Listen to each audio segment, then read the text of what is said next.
The date is February 23, 1945. The skies over Western Germany are a dark, trembling canvas of fire and steel. Allied bombers roar through the clouds, engines thundering, bomb bays open, raining destruction upon the heart of the Third Reich. Below, cities burn, Cologne, Essen, Dresden, each a landscape of shattered glass and screaming sirens. Mothers clutch their children in basements and tunnels, praying the walls will hold. Smoke curls through the air like black ribbons, thick enough to choke the breath from any who linger too long. For years, these raids have been the soundtrack of war, sirens, explosions, the distant hum of approaching engines. The Germans below had learned to read the sky, to know the difference between an air raid that passed overhead and one that would strike home. Tonight, however, something feels different. In a small village near the Rhine, the sirens have fallen silent. The distant boom of bombs fades into a low, uneasy hum. The people emerge from cellars and bunkers, blinking at the orange glow of fires burning on the horizon. Among them are mothers, their faces drawn and grey, holding children wrapped in blankets that offer little warmth. They have survived the night, but at a cost. Their homes are gone, food stores destroyed, and the freezing February wind cuts like glass through the ruins. Then, in the distance, the sound of engines returns. The villagers look up, expecting the worst. The familiar drone of Allied planes echoes overhead again, but there are no explosions this time. No flashes of light, no impact, no shock waves tearing through the air. Instead, something else begins to fall from the sky. Parachutes. White against the dark grey clouds, dozens of them, drifting slowly toward the earth. The villagers scatter at first, afraid. For years the sky had brought nothing but death. But as the parachutes descend, something strange happens. The packages hit the ground with soft thuds, no fire, no destruction. Cautiously, a few men move forward, examining one of the fallen bundles. It's marked with stenciled letters, U.S. Army Air Forces Supply Drop. Inside are cans of food, flour, medicine, blankets, soap, and handwritten notes, some in halting German, others in English. One reads simply, "For the mothers and children." From above, not as enemies, U.S. Army Air Forces Field Memo, Feb. 1945. The German mothers are stunned. They stare at the open crates, disbelief etched into their soot-streaked faces. These supplies, these lifelines, have fallen from the very planes that only hours earlier had bombed their cities into dust. It is an image that defies logic, the same sky that had brought fire now delivering mercy. In one of the ruined streets, a woman named Anneliese bends down to pick up a small bundle of powdered milk. Her child, no older than 3, tugs at her sleeve, hungry and crying. She clutches the packet to her chest, tears forming in her eyes. Around her others gather what they can, cans of beans, tins of meat, bandages. There is no order, no system, only the stunned silence of people who cannot comprehend what they are witnessing. For the American airmen above, this was not a mission of war but of conscience.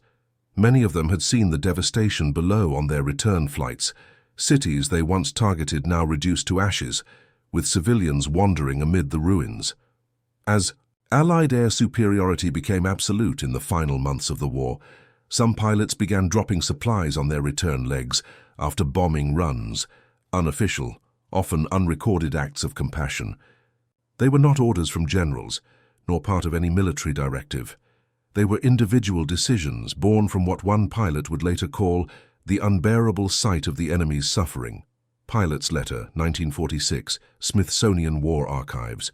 For the German civilians, these acts were both miraculous and haunting. On one hand, it was an acknowledgement that their suffering had been seen, that even in war humanity could still break through. On the other, it was a reminder that their fates were entirely in the hands of those who controlled the skies. In village after village, similar scenes played out. Some parachutes drifted into fields where children ran to retrieve them. Others landed on rooftops or tangled in trees. Farmers hauled them down, their calloused hands trembling as they opened the parcels. Inside were goods that had long since disappeared from their lives: chocolate, cigarettes, soap, even small toys. Many refused to believe it at first, suspecting some trick. But when a boy took a bite of the chocolate and smiled, his teeth blackened. By smoke, but his eyes suddenly alive, the disbelief gave way to something rarer: hope. By this time, the German war effort was collapsing. The railways were broken, the roads clogged with retreating soldiers and refugees. Cities like Hamburg and Frankfurt had been flattened. Hospitals were running out of supplies, and starvation was setting in. In the midst of this chaos, these airdrops, though small in scale, became powerful symbols of something unexpected. Mercy in War, U.S. Strategic Bombing Survey, 1946. An American pilot named Lieutenant James Crawford would later describe one such mission. His B-17 had just completed a bombing run over Dortmund when he saw the aftermath below: mothers and children huddled among smoldering ruins. Against orders, he and his crew decided to drop what they had left on board: rations, medical kits, and spare clothing. "It wasn't much," Crawford wrote later, "but we couldn't just fly away from that. We had to do something. They were people, not just targets." Crawford Diary, March 1945. On the ground, the German women gathered their children and whispered prayers, not of anger, but of confusion and gratitude. To them, these moments were both beautiful and unbearable. They could not reconcile the destruction from above with the compassion that followed. Some believed it was an act of divine intervention. Others thought it a message that even the enemy could possess a heart. In one small town near Kassel, a group of mothers reportedly lit candles in a bombed-out church that evening, placing one for each parachute that had descended. They prayed not for victory or vengeance, but for peace, for an end to the nightmare that had consumed their lives. The air raids continued, but so did the drops. They were rare, unofficial, and uncoordinated, but each one carried enormous symbolic weight. The Americans who participated in these acts often risked court-martial for disobeying mission parameters, but few cared. The war was ending, and with it came a new awareness that the world they would soon inherit could not be built on hatred alone.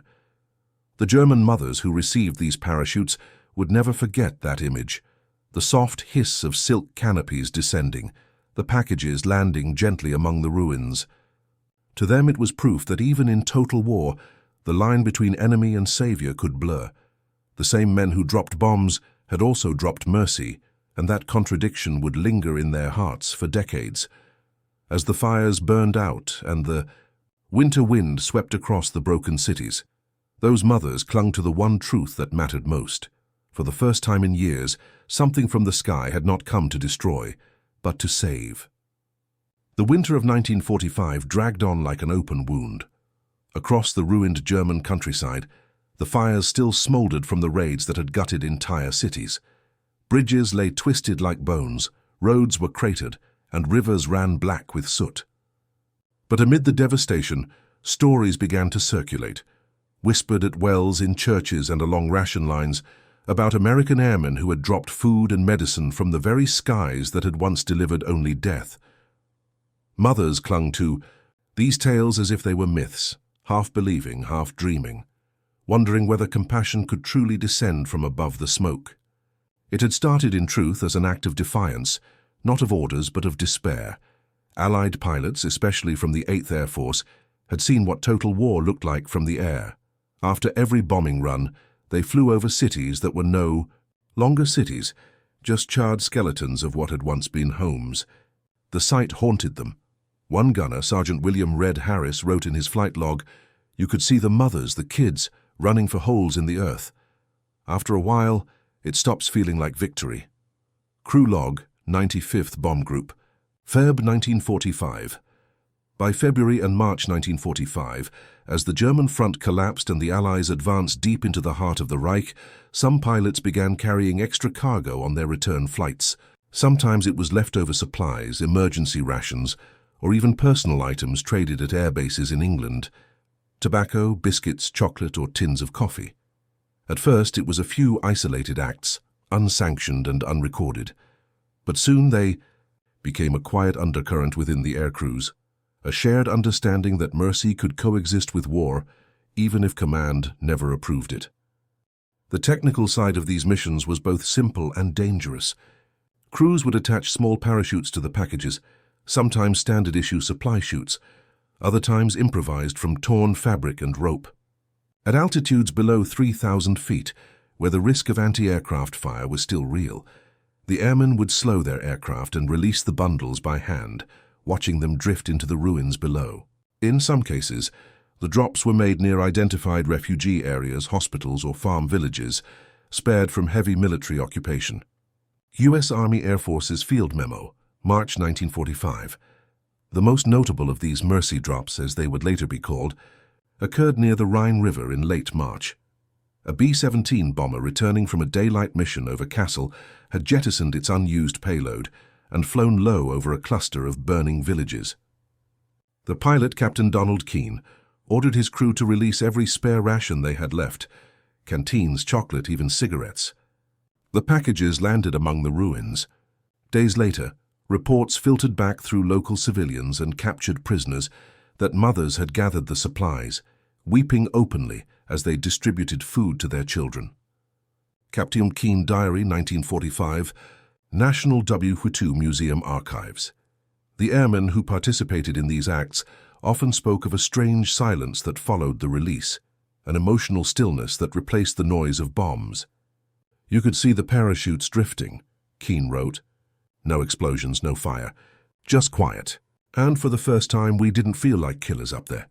For the German mothers, these drops were something between miracle and madness.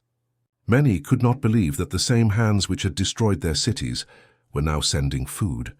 Some saw it as proof of American arrogance, an act of pity from conquerors. Others, especially those who had lost everything, saw it as a sign of grace.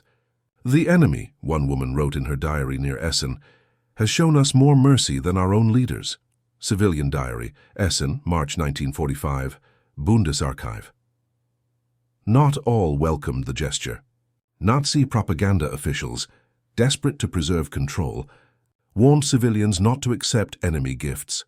Pamphlets were distributed, calling the parachuted goods psychological weapons designed to break German morale. Reich Propaganda Office Circular, April 1945. But hunger was a stronger force than ideology. In city after city, mothers defied the orders, climbing through rubble to retrieve the parachutes, often under the cover of night. They risked arrest, even execution, to feed their children with what the enemy had given. Behind the scenes, the Allied High Command was aware of these unauthorized acts, though few reports were ever officially filed. The U.S. 8th Air Force Command in England maintained a careful silence, neither condemning nor encouraging the behavior. To admit such mercy would risk contradicting the official doctrine of total war, but within the ranks it was an open secret. Young pilots, many barely out of training, saw it as a way to reconcile themselves with the devastation they had caused.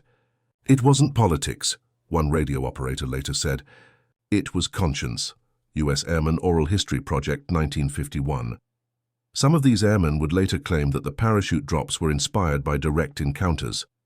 In one instance, after an air raid near Bremen, an Allied reconnaissance aircraft was flying low over the city to assess bomb damage when the crew spotted a group of German women and children waving white cloths. The crew decided to circle back, dropping emergency medical kits and chocolate rations. They never spoke of it again officially, but the story spread across squadrons. Soon others followed their example. The German nurses and mothers who benefited from these drops shared their stories in hushed tones. The irony was too heavy to ignore. Those who had bombed their homes had also saved their lives. But the emotion most of them expressed was not bitterness. It was confusion and then gratitude. It made us question everything, one woman recalled years later. They were supposed to hate us. We were supposed to hate them.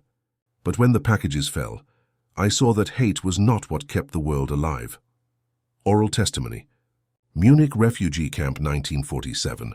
On the Allied side, a few officers began to document the phenomenon more formally. A field intelligence report from the U.S. WWII Air Forces in Europe described isolated instances of unauthorized civilian relief activity by bomber crews in late 1944 and early 1945, though the report neither confirmed nor condemned the behavior. It noted the positive effect on local civilian morale. U.S. Strategic Air Forces report, April 1945. These airdrops also carried a subtle strategic value. As the Allies prepared to occupy Germany, they knew they would soon face the challenge of governing a population traumatized by years of propaganda. Acts of mercy, however small, would soften that transition. Though the airmen's gestures had not been ordered, they indirectly served this purpose.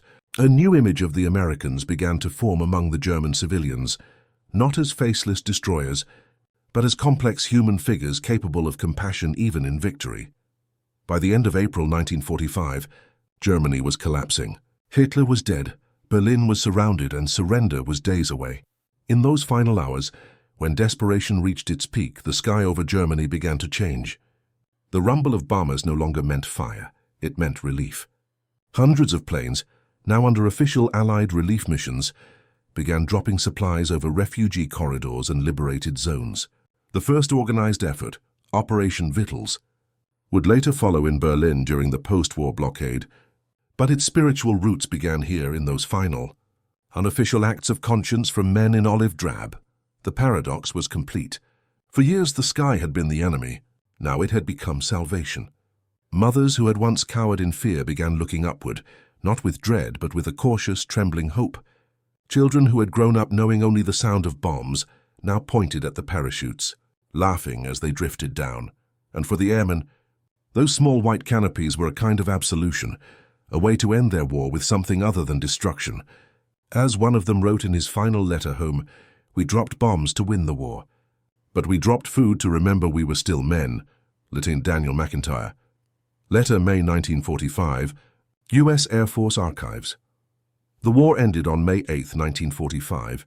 Germany lay in ruins, its cities hollowed out, its factories silent, its people starved and broken. But amid the devastation, a quiet and unexpected memory lingered, the sound of silk parachutes rustling in the wind. For the German mothers who had watched supplies fall from the very bombers that once destroyed their homes, that image would remain etched in their minds forever. It was more than a miracle.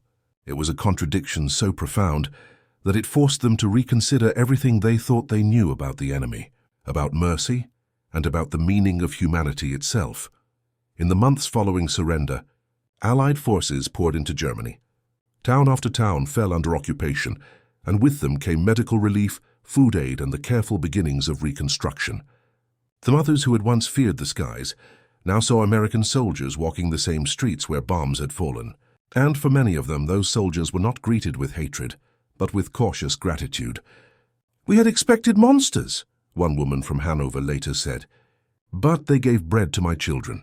Civilian interview, Hanover, June 1945, Allied Military Government Report. For the American airmen, returning home brought no easy peace.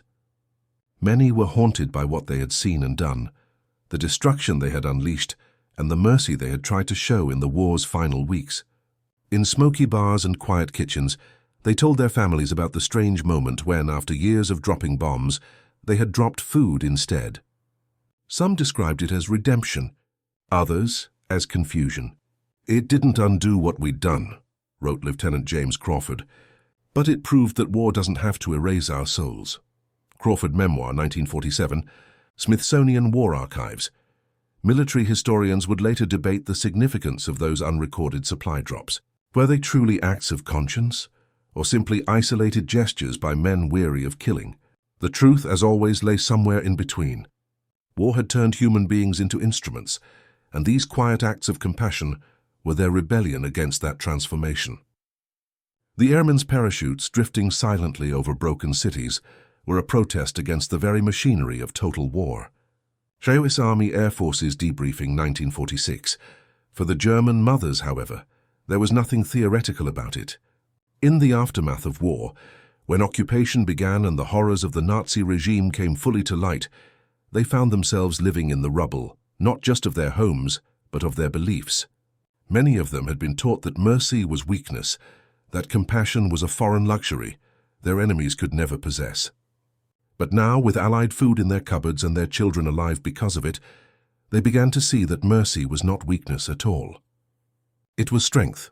One mother, a widow named Elise from Kassel, wrote a letter to an American pilots unit after the war. The letter, preserved in military archives, reads in part, On that night, I prayed to God to take us quickly. We were hungry and cold. Then from the sky that had brought fire came food. I told my children it was manna from heaven. Later, I learned it came from the hands of Americans. Tell them this. I will never forget that they remembered we were human. Elise M. Letter to 398th Bomb Group, Deck 1945, National Archives. For many in the Allied Command, stories like Elise's represented something larger than sentiment. They were proof that the war for hearts and minds had begun even before the guns fell silent. American occupation policy would later use similar principles, rebuilding through compassion, offering stability through aid. The seeds of the post-war Marshall Plan, historians argue, were sown in acts like these, small gestures of mercy amid destruction. U.S. Strategic Policy Review, 1947. But the true legacy of those parachute drops was not political. It was psychological, emotional, moral. The German civilians who received them, and the American airmen who released them, carried the same paradox for the rest of their lives. For the Germans, it was the bewildering realization that their enemy could show them kindness. For the Americans, it was the haunting awareness that their bombs and their mercy had fallen on the same soil. In post-war interviews, some airmen admitted that the act of dropping food felt almost like confession. "You could feel the difference," said Sergeant Harris, one of the gunners who participated in an unauthorized drop near Cologne. "A bomb screams, but a supply crate just whispers through the air. It's quiet. You want to believe that maybe someone down there hears it and forgives you." Oral History, Veterans Affairs Project, 1952. For German mothers, forgiveness did not come easily. The loss of husbands, sons, and homes was too great to forget. Yet even in their grief, they could not deny what they had seen, the mercy of strangers.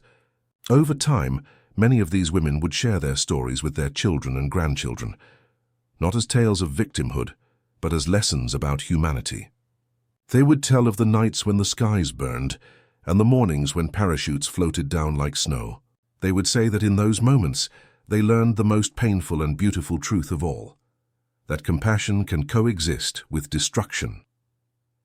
As the Cold War began, these memories faded from public record, buried beneath new conflicts and ideologies. But the individual recollections survived in diaries, letters, and whispered stories. Decades later, when historians uncovered them, they revealed something rarely seen in the history of total war: the capacity for mercy, even when the world had forgotten how to show it. In 1995, 50 years after the end of the war, a group of surviving American airmen were invited to Germany for a commemoration event near Kassel. Among those attending were several elderly German women, some of the same mothers who had received parachuted supplies half a century earlier. They met the men who had once bombed their towns and then saved their lives. There were tears, embraces, and moments of silence that needed no translation. One woman, frail and trembling, told a reporter, "When they dropped food, they dropped forgiveness." BBC War Anniversary Broadcast, May 1995. For the airmen, it was a moment of closure. They had carried the burden of their missions for years, the guilt, the memory of the destruction they had caused. Hearing the words of those women gave them something they had not expected: peace. "We thought they'd hate us forever," one pilot said, "but they thanked us. I'll never understand it fully. Maybe that's the point." The story of the German mothers and the American airmen is not just a story of war. It is a story of what comes after. It speaks to the fragile, unbreakable thread of humanity that can survive even in the darkest of times. It reminds us that compassion, though often hidden behind the machinery of conflict, never disappears entirely. It waits for a single moment of courage, a single decision to do what is right, even when no one is watching. And as history turns its endless pages, one truth remains clear: bombs can end a war, but only mercy can heal it.